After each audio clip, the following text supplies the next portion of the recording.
Assalamualaikum warahmatullahi wabarakatuh. Apa kabar anak-anakku yang soleh dan soleha? Semoga semuanya selalu dalam keadaan sehat walafiat.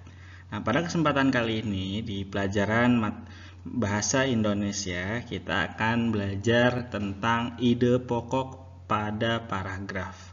Yang mana materi ini itu selalu dan pasti keluar di jenjang tingkat apapun, mau MI, MTS maupun MA.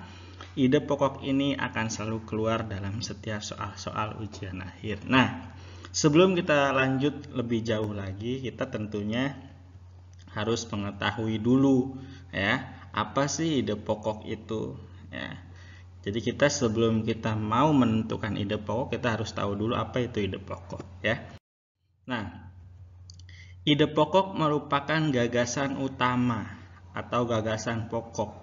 Itu adalah nama lain dari ide pokok ya. Jadi ide pokok, gagasan utama itu atau gagasan pokok itu sama. Dan juga ide pokok itu ada pada kalimat utama. Jadi tentunya supaya kita tahu ide pokoknya apa, gagasan utamanya apa, berarti kita juga harus tahu kalimat utamanya itu yang mana ya. Gitu.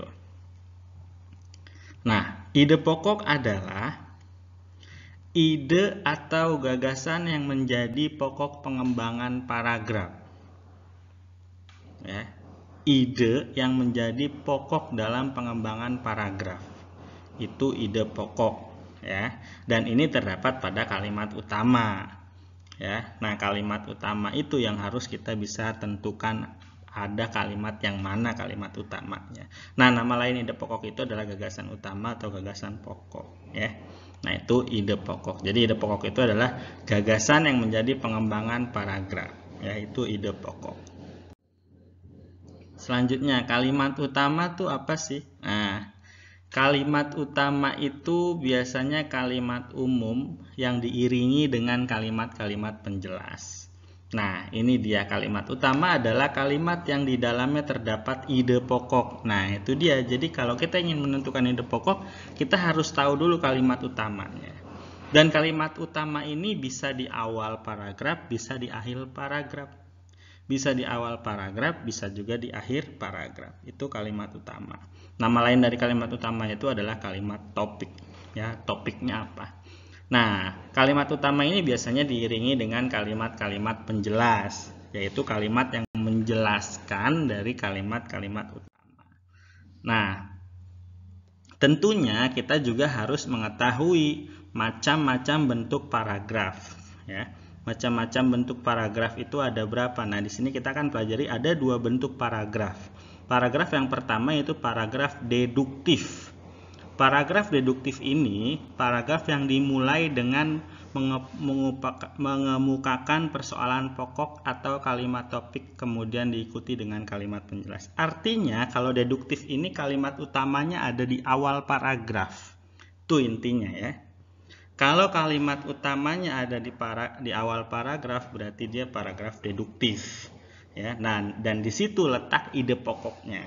Ya, jadi kalau deduktif itu ide pokok atau kalimat utamanya ada pada awal paragraf.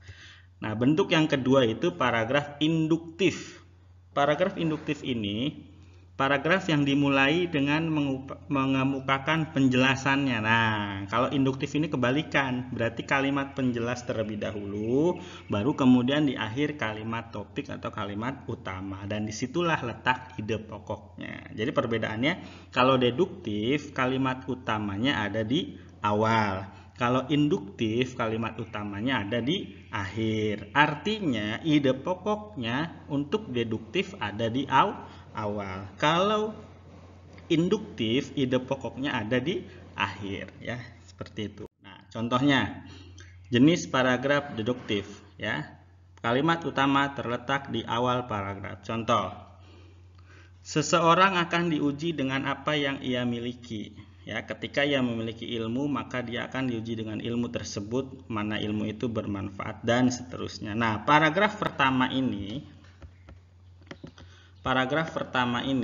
ya, kalimat utamanya itu terletak pada yang Pak Acep tebalkan. Ini namanya kalimat utama. seseorang akan diuji dengan apa yang ia miliki. Ya. Ini kalimat utamanya. Berarti ide pokoknya apa, Pak? Ide pokoknya adalah manusia akan selalu diuji. Nah, itu ide pokoknya, ya. Manusia yang akan selalu dipuji. Nah, itu ide pokoknya.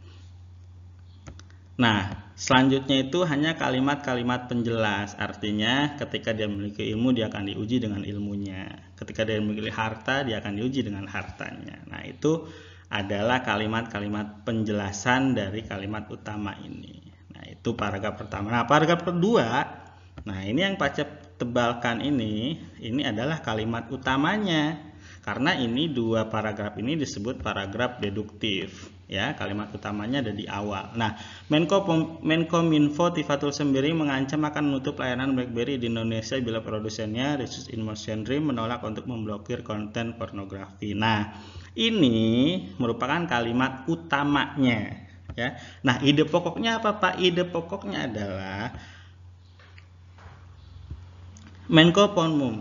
ancaman dari Menkominfo. Ya, ancaman dari Menkominfo itu ide pokoknya, ya.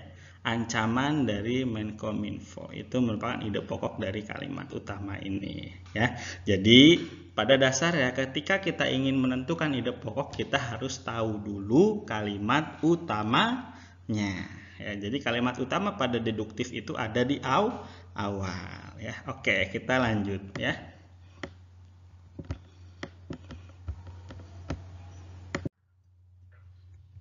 Selanjutnya yaitu paragraf induktif. Nah, di paragraf induktif ini berarti kalimat utamanya ada di akhir, ya. Contoh. Nah, di sini ada paragraf 1, ada paragraf 1, ada paragraf kedua, ya. Nah, paragraf ke-1 ini kalimat utamanya itu adalah ini.